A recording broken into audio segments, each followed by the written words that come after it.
Et si on parlait du business dans la communauté, la famille et les amis? Je vais essayer d'aborder ce thème qui est pour moi un peu glissant, un peu caustique, mais je pense qu'il faut qu'on en parle de part de ma propre expérience et de part de ce que j'observe autour de moi. Je pense qu'il est important de parler exactement du rôle que la famille peut avoir, autant pour être un moteur ou un frein qu'on lance son business. Quand je dis la famille, c'est au sens large du terme, c'est la famille nucléaire, la famille proche et les amis qu'on côtoie au quotidien. On se retrouve après le jingle pour en parler.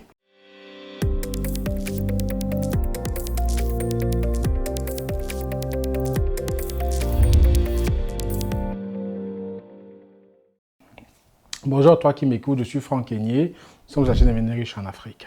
Tu sais, en tant qu'entrepreneur, qu'on se lance dans une carrière d'entrepreneur, qu'on veut lancer son business, souvent dans la communauté, à tort, certains comptent sur la famille ou sur les amis pour être leur premier client. Avoir le soutien de sa famille ou de ses amis, c'est bien, mais ça ne suffit pas. Ils peuvent donner un support moral, mais il faut aussi peut-être qu'on apprenne à devenir des clients aussi pour nos proches qui se lancent. Avant de parler de ça, de parler de ce contexte, en fait, de cette thématique qui est la famille, les amis et le business dans la communauté africaine, on va un peu s'intéresser à ce qui se fait dans d'autres communautés. Dans les communautés juives, chinoises, indo-pakistanaises et d'autres communautés qui sont très solidaires, souvent c'est les familles nucléaires, les amis, qui sont les premiers clients de la personne qui lance son business. Pourquoi dans notre communauté, cela est différent? Il faut dire les choses de façon claire en fait, parce que je parle de mon expérience, de ce que je trouve, enfin ce que je côtoie autour de moi, où je vois il y a beaucoup de personnes qui se lancent, mais la famille, les amis sont souvent le premier frein. On va développer ça plus tard.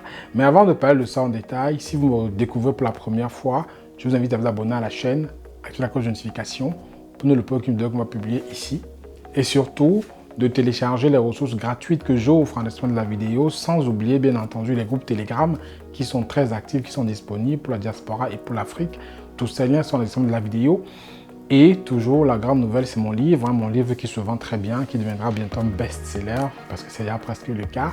Et n'oubliez pas de prendre le vôtre, le lien d'achat Amazon et en description de la vidéo. Vous cliquez dessus, vous l'achetez et vous pouvez être livré rapidement. Maintenant, si on parle de cette histoire de business dans la communauté, la famille et les amis. Je te prends mon cas particulier, mon cas personnel. Quand j'ai lancé ma première société en 2014, ceux qui ont été mes premiers freins, c'est vrai que ma femme m'a soutenu pour le faire, mais au-delà de ça, ma famille, c'est-à-dire ma famille originelle, mes frères, mes sœurs, mes parents ont été des personnes qui m'ont fait me cautionner beaucoup en fait. Ils te demandaient toujours, est-ce que c'est le bon business? Est-ce que tu es sûr? Tu as un bon travail? Est-ce que tu vas te mettre à risque comme ça? Est-ce que... Et si on n'écoute que ces voix-là, il y a souvent de fortes chances qu'on ne passe pas à l'action. Donc c'est le premier constat, c'est que souvent notre famille, la plupart du temps, ça va être plutôt un frein. Des gens qui vont peut-être vous dissuader à faire certaines choses. Parce que peut-être, je ne sais pas, parce que peut-être ils ont peur pour vous, ils veulent vous protéger, ils ont peut-être peur que ça se passe mal. Surtout quand on a un travail qui était confortable comme le mien. J'avais un travail très confortable lorsque j'ai arrêté de bosser et que j'ai lancé ma boîte en 2014. Donc ça inquiète beaucoup de personnes. Mais pour ce premier point, il faut que les familles apprennent à soutenir les entrepreneurs. Bien entendu, il faut que ce soit mesuré, mais il faut que les familles soutiennent les entrepreneurs et qu'on veut se lancer, qu'on est conscient de ce qu'on veut faire, tout le monde est majeur, vacciné, assume ses choix. Il faut accompagner et non essayer de dissuader. Avant de passer au deuxième point, je vais dire qu'il faut d'abord comprendre que l'argent, quand tu vas te lancer dans le business, n'est pas dans la poche de ta famille, de tes amis. L'argent, tu vas aller chercher dans la poche des étrangers. Parce que par expérience, ceux qui vont te payer en premier, ce n'est pas tes amis ou ta famille. Moi, je me rappelle encore, ça c'est une autre expérience, quand je lançais mon activité digitale, ma chaîne, mon activité de coaching, de formation. Ce sont mes amis proches, les plus proches qui m'ont dissuadé de le faire. Oui, Franck, est-ce que c'est un truc qui est bien pour toi? Oui, Franck, avec ce que tu fais déjà, est-ce que c'est un truc en plus? Est-ce que... Ils te donnent plein de raisons pour te dissuader pour que tu n'ailles pas de l'avant. Mais personne ne doit vous empêcher de vivre vos rêves. Personne ne doit vous empêcher de vivre ce que vous sentez capable de faire, ce que vous sentez le plus à l'aise de faire en fait. Parce que c'est mieux que vous essayez. Si vous échouez, vous assumez votre échec. Il n'y a pas d'échec dans la vie. Toute expérience a des leçons.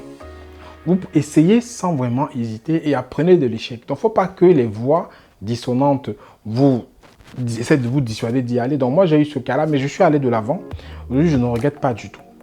Donc le deuxième point, en fait, c'est de ne pas s'arrêter à ces voies-là, de pouvoir aller au-delà et de vraiment faire ce qu'on a envie de faire. Bien entendu, il faut que ce soit mesuré, il ne faut pas faire des choses démesurées. Donc ça, c'est le deuxième point. Pourquoi ils vont vous bloquer? Parce qu'ils vont toujours essayer de vous retenir. C'est toujours comme cette voix à l'intérieur qui va vous dire, Franck, est-ce que tu es sûr? Paul, est-ce que tu es sûr? Aujourd'hui, tu as déjà ça. Est-ce que tu vas encore faire ça? Est-ce que? Et si on écoute ces voix, forcément, on peut vraiment ne pas se lancer et passer à côté d'une superbe occasion, comme l'expérience que je vis avec Devenir riche en Afrique aujourd'hui. Le troisième point, c'est que lorsqu'on lance son activité, cette famille-là et ses amis, ce n'est pas eux qui achètent les premiers. Souvent, ils n'achètent même pas. Je me demande toujours pourquoi. Même si vous êtes la cible, même s'ils ont des besoins. Moi, j'ai plein d'amis dans la communauté, plein de confrères que je fréquente au quotidien qui ont des projets, mais pour leur faire adhérer à ce que je propose comme service, c'est très difficile. Et même quand ils réussissent à adhérer et qu'ils sont dans le cœur de cible que je vise, ils vont demander des réductions, ils vont demander des crédits, ils vont demander la gratuité, qu'on arrête ça. Qu'on arrête ça. Et moi, je leur réponds toujours que vous, si moi je vous fais ça, vous qui êtes censé être mon support, qui êtes censé me propulser, si moi je vous fais gratuit, ou si vous payez la moitié, ou si peut-être vous payez avec du retard, comment est-ce que moi je vais m'en sortir? Qu'est-ce que je dirais tant aux autres? Comment les autres vont s'en sortir si vous qui êtes censé me porter, me soutenir, c'est vous qui essayez plutôt de me couler? Moi, je pense qu'il faut sincèrement qu'on se pose des bonnes questions et qu'on arrête vraiment ça en fait. Qu'on arrête complètement de vouloir toujours penser que parce que c'est quelqu'un, ton ami, ta famille, qui va lancer une activité, d'essayer de le plomber. Il faut qu'on essaie d'encourager dans la communauté, qu'on essaie d'être solidaire comme toutes les autres communautés. On n'est pas plus idiot, on n'est pas plus bête que les autres. Donc arrêtons de vouloir torpiller le projet de nos amis, le projet de nos frères, de nos sœurs, des personnes de notre famille qui lancent l'activité. S'ils lancent votre activité, leur activité, et que vous pouvez donner un coup de main, allez-y, ça ne mange pas de pain. Si l'activité ne vous plaît pas, ce n'est pas votre cœur, ce n'est pas votre business, peut-être que vous n'avez pas besoin de ce service-là, ne le prenez pas. Mais si vous avez besoin de ce service-là, n'allez pas chercher ailleurs d'abord. Voyez d'abord si vous ne pouvez pas aider le frère de la communauté, de la famille à aller de l'avant. Et ça, c'est un point qu'il faut qu'on se pose vraiment la question. Pourquoi est-ce qu'on réagit toujours comme ça? Et ça, c'est le cas au-delà de la famille, dans la communauté. Même si on est dans la communauté africaine, même s'il y a un frère qui propose un service qui est intéressant, on va plutôt laisser ce frère-là pour aller chercher quelqu'un d'autre de notre communauté pour avoir le service, alors que peut-être on a un frère qui le fait mieux à côté. Mais pourquoi? Je ne sais pas. Moi, je ne sais pas ce que vous en pensez. Mettez-moi en commentaire exactement pourquoi il y a cette mentalité de ne pas vouloir encourager son frère, sa soeur qui lance son activité, de toujours vouloir penser que c'est mieux ailleurs et que le frère ne peut pas faire comme il faut. Et ça se joue aussi dans les familles, comme j'ai dit il y a quelques instants, c'est le cas. Les familles veulent dissuader, veulent des rabais. Et ça m'amène sur le quatrième point, où même quand on fait des rabais, ou qu'on fait des subventions, même pour payer encore, c'est compliqué. Même maintenant, pour vous payer, c'est difficile. Ils ont déjà eu le service, ils ont eu le produit, ils sont satisfaits. Maintenant, pour vous payer, c'est « Oh, j'ai les problèmes. Oh, j'ai les crédits. Oh, j'ai ceci. Oh, il y a toujours une raison qui vont faire qu'ils vont vous payer en retard. » Moi, je leur dis souvent, mais vous pensez que moi, je n'ai pas de problème? Vous pensez que moi, je n'ai pas besoin de cet argent comme vous? Mais c'est toujours avec nos proches qu'on rencontre cette difficulté. Moi, je pense qu'il faut dénoncer ça et on doit arrêter vraiment de fonctionner comme ça. Parce que derrière, c'est un frein pour l'entrepreneur. Tout entrepreneur, quand il lance son business, il veut que ce soit pérenne. Si vous ne pouvez pas prendre son activité, vous êtes son frère, sa soeur, son cousin, son ami, ne prenez pas. Ce n'est pas très grave. Mais il ne faut pas prendre, ne pas vouloir payer, vouloir tirer les prix au rabais, commencer à le dissuader d'aller plus loin, essayer peut-être de l'encourager. On a juste besoin d'être encouragé, soutenu pour aller plus loin. Donc voilà ce que je vais partager avec vous aujourd'hui. Je ne sais pas ce que vous en pensez par rapport à ça. Mettez-moi en commentaire qu'est-ce que vous pensez de cette relation entre le business, la famille et les amis. Est-ce que tu as déjà eu le cas où ta famille t'a encouragé, ou t'a dissuadé de faire ton business, si tu es dans le business? Est-ce que tu as déjà eu le cas où tu as fait confiance à ta famille, peut-être tu as proposé un service et n'a pas payé? Et pour quelle raison n'a pas payé? Est-ce que tu as déjà eu le cas où tu as proposé ton service dans le mode de faire des rabais, des réductions, de la gratuité avec toujours les membres de ta famille, ton cercle proche? Mets-moi ce que tu as vécu comme expérience en commentaire. Ce serait intéressant d'échanger sur ce sujet-là.